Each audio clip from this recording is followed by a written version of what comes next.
A certified envelope landed on my kitchen table on a Tuesday morning, sliding through the mail slot at 9:14 a.m. I know the exact time because I later pulled the footage from my home security camera to confirm it. The return address belonged to a law firm.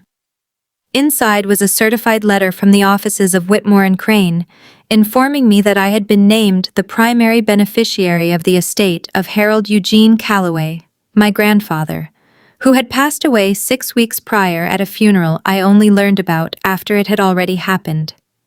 The estate was valued at $21,400,018. That number is the number my parents decided was worth more than I was. Welcome back to Family Revenge Stories New, the channel where quiet people keep the receipts and family discovers that silence is not the same thing as surrender. If you've ever watched someone smile at you while quietly removing your name from a document, this story was made for you. Drop a comment, subscribe, and let me tell you exactly what happened. My name doesn't matter here. What matters is what I do professionally, because in this story, my career wasn't a coincidence. It was the entire engine of justice. I am an estate planning attorney. I have practiced for 11 years. I draft wills. I build trusts. I sit across from people who are trying to protect what they've spent a lifetime building from the people who love them conditionally. I read legal documents the way other people read expressions on a face. I understand what a will says and what it means. I know with clinical accuracy the 17 ways a family can try to contest, sidestep, or quietly erase one. My grandfather Harold built his wealth the old-fashioned way, 4 decades in commercial real estate in the mid-Atlantic. He was the kind of man who shook hands on deals and then read the contract twice before picking up a pen. He wasn't warm the way a photograph looks warm. He was warm the way a man who keeps showing up is warm. He attended my law school graduation. He sent birthday cards, not texts cards, with handwritten notes that were always exactly 3 sentences long. He asked questions and then actually sat quietly and listened to the answers. I was the only grandchild who called him back. My mother had a particular method for managing Harold. She became visibly attentive during the years his health began to decline. She was helpful in ways that could be photographed. When Harold moved from his house into a senior living facility in 2019, it was my mother who coordinated everything, who selected the facility, who had herself listed as his primary emergency contact. My father drove the moving truck. They documented all of it. Those photographs ended up on my mother's Facebook page with captions like, "Family first, always." Harold called me the week after the move. He told me the facility was acceptable, but that the rooms smelled like someone else's life. I drove 3 hours to bring him his chess set and a lamp from his study. We played 2 games. He won both. I didn't mention the visit to my parents. That was the equation our family ran on. My parents performing care where it could be seen, me providing it where it couldn't, and Harold watching both sides and saying nothing. I didn't understand then what he had been calculating.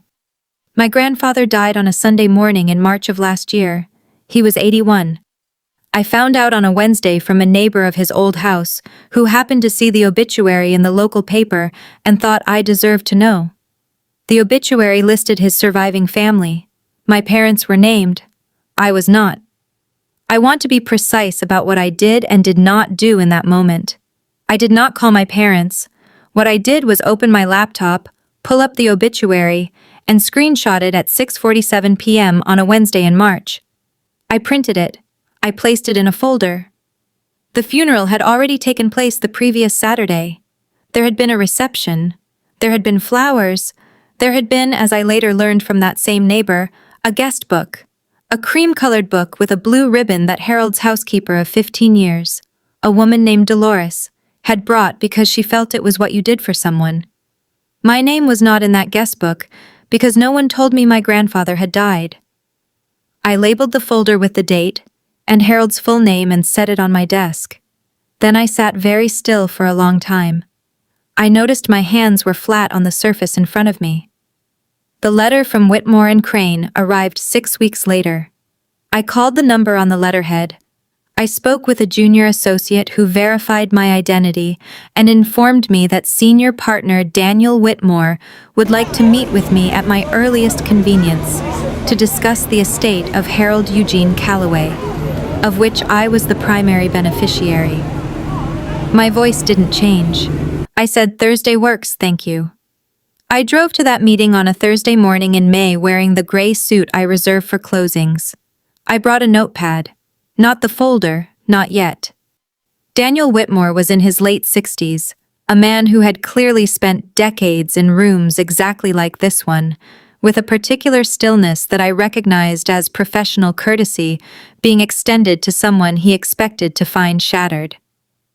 On the corner of his desk sat a box. On the conference table lay a will tabbed with color-coded markers. Beside it was a trust instrument 47 pages long. Harold had retained Whitmore and Crane in 2018, 3 years before my parents arranged his move into the facility.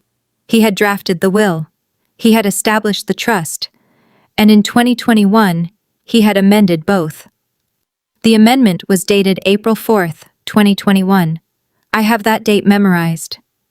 April 4th, 2021 was 11 days after my mother had herself installed as Harold's emergency contact. 11 days after those photographs were taken. Harold had gone in person to see Daniel Whitmore on that date and revised his estate documents entirely. I was named the primary trust beneficiary.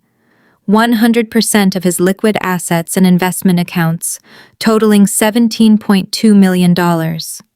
The real property was handled through a separate instrument. The commercial real estate portfolio, appraised at $4.1 million, came to me as well, with one specific carve-out. A parcel of land in Virginia that Harold had held since 1987 was left to Dolores, his housekeeper, because, as the will stated in Harold's own words, she showed up when it mattered and asked for nothing. My parents were listed in the will. Harold had left them each $25,000 and a note. The note was in the box on the corner of Daniel Whitmore's desk. He slid it across the table. Inside was a sealed envelope, a chess piece, the Black Queen from the set I had brought to his room, and a photograph of the two of us at my law school graduation. On the back, in Harold's handwriting, "She reads the fine print. Always has." I turned the photograph face down on the table. I didn't open the note. Not yet. I asked Daniel to start from the beginning and tell me everything. He told me my parents had contacted the facility in February of 2021 and initiated the process of having Harold's decision-making capacity formally evaluated, citing concerns about cognitive decline. The assessment had determined Harold was entirely competent. My parents had then tried to arrange a meeting with Harold's previous estate attorney, not Whitmore, to discuss updating his documents. Harold, who had apparently been observing all of this with his particular brand of quiet attention, had instead called Daniel Whitmore and transferred his legal representation. He had then, and this is the part I read 3 times, instructed Daniel to document the timeline. Every contact from my parents, every inquiry, every attempt to access his financial records through the facility's administrative office. Daniel had a file. It was 4 inches thick. I asked for a copy of everything. Daniel said he had anticipated that. I sat in that office until late afternoon. I read the full trust instrument. I read the amendment. I read the 4-inch file. The second revelation came on page 31 of that file. A letter Harold had written himself, notarized, describing in plain language what he believed was happening, what he had observed, and why he had made the choices he made. He wrote it the way he played chess. No wasted moves. The letter ended with one sentence. I will come back to that sentence. I drove home. I organized everything into a new folder, sorted by date. I read it all again from the beginning. Then I made dinner. I put a record on. I didn't call anyone. My parents called me. 2 weeks after the meeting with Daniel, my mother called on a Saturday morning, using a particular tone she reserves for delivering news she expects will require management. She told me, in a voice that was almost gentle, that they had been working with the probate court and that things were a little complicated with Harold's estate. She said they wanted to have a family dinner. She said there was a lot to sort through and it would be better to do it together. I said that sounded fine and asked what time. At dinner, my father sat at the head of the table and spoke about Harold's estate as though he were the executor. He used the phrase, "what Harold would have wanted," 4 times. My mother talked about the family home, a property Harold had sold in 2015, meaning it simply did not exist anymore, and about keeping things in the family. My younger brother, who had flown in from Charlotte, talked about investment strategies for the portfolio. None of them had seen the will. None of them knew what was in it. They were constructing a framework around an assumption. I listened. I ate. I asked no questions. After dinner, my mother walked me to my car and told me, with the careful warmth of someone choosing each word deliberately, that she hoped I understood that Harold had needed a great deal of support in his final years, and that the family, meaning herself and my father, had shouldered that weight. She said she hoped I wasn't going to make things difficult. I looked at her for a moment. I said, "Who called the facility in February of 2021 to have his competency assessed?" She said she didn't know what I was talking about. I said good night. I sat in their driveway for 3 minutes. Then I called Daniel Whitmore's office and left a message. Begin the notification process. Send the letters. If you've ever watched someone call themselves a caretaker while keeping another person's name off the funeral guest list, you already know what kind of letter gets sent next. Stay with me. This is where things get very, very quiet. 3 weeks after the letters went out, my parents called a family meeting. Not a dinner this time, a meeting in their living room, with my brother present and my mother's sister Renata, who had flown in from Florida, along with her husband Gerald, who had strong opinions about matters he didn't fully understand and the confidence to voice them at volume. They called it a family meeting. I understood it as something else entirely. I brought a folder. My mother had arranged the chairs in a circle, which struck me as a meaningful choice. She opened by saying that the family needed to present a unified position. She talked about what Harold would have wanted. My father spoke about the legal costs of a prolonged dispute being harmful to everyone. Gerald said the word contested several times as though he had just discovered it. My brother, to his credit, was quiet. He looked at his phone. He looked at the floor. My mother then shifted into something harder and more direct. She explained that Harold's estate had clearly been structured under undue influence, her phrase, the legally operative one, and that they intended to demonstrate that I had manipulated an elderly man with cognitive decline. She said this while looking directly at me. The room waited for me to respond.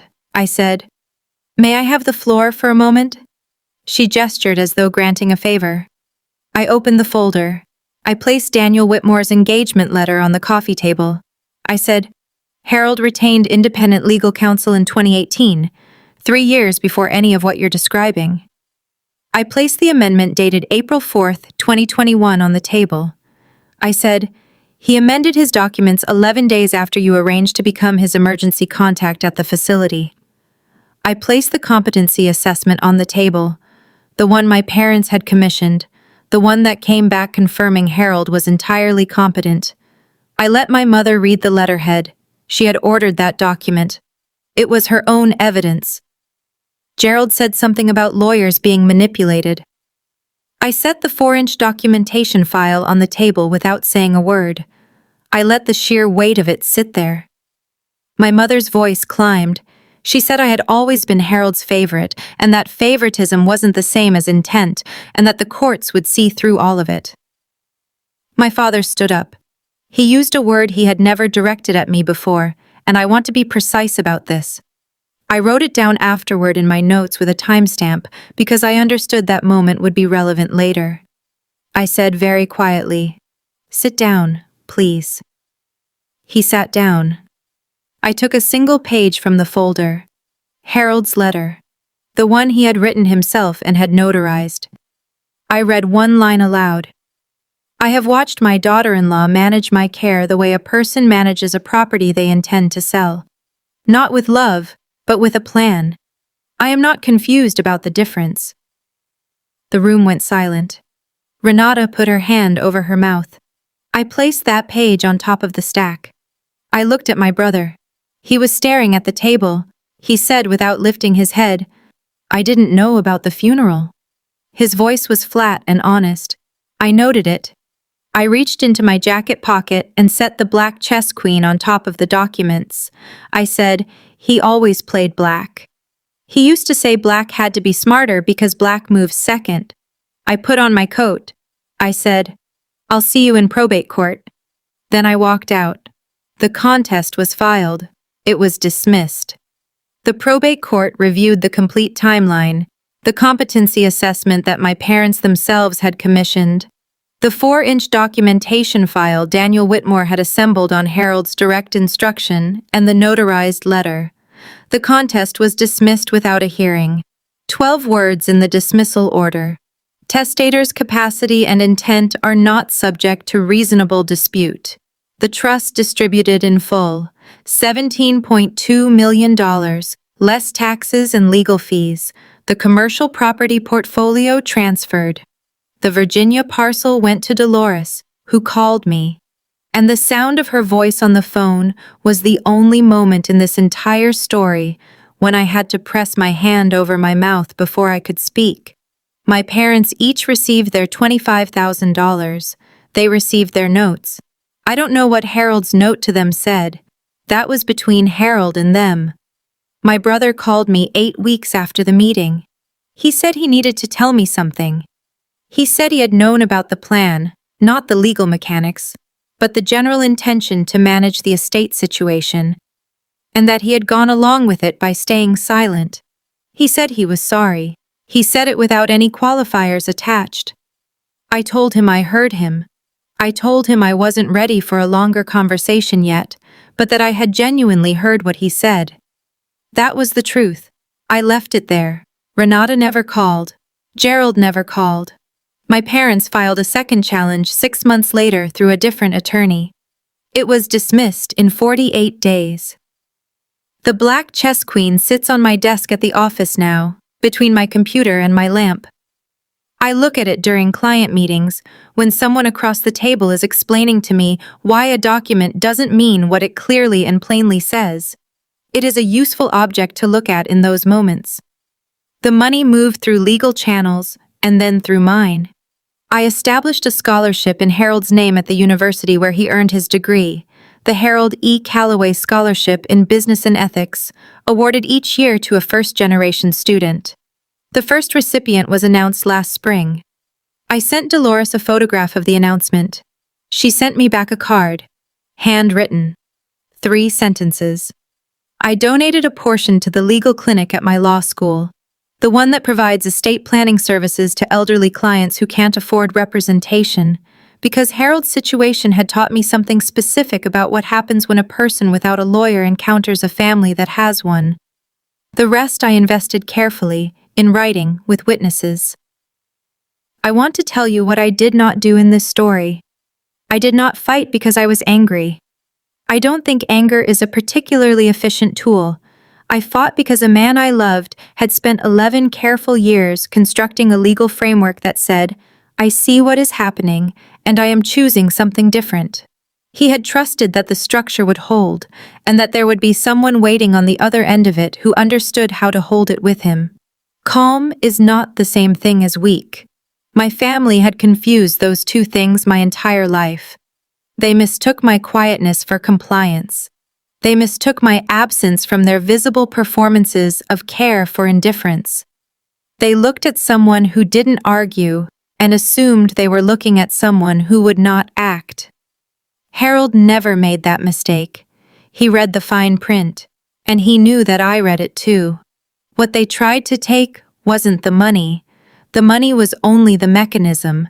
What they were actually trying to erase was the final clear statement of a man who had spent 81 years watching and weighing and deciding, and who had chosen deliberately, legally, with witnesses present, to say, "This one."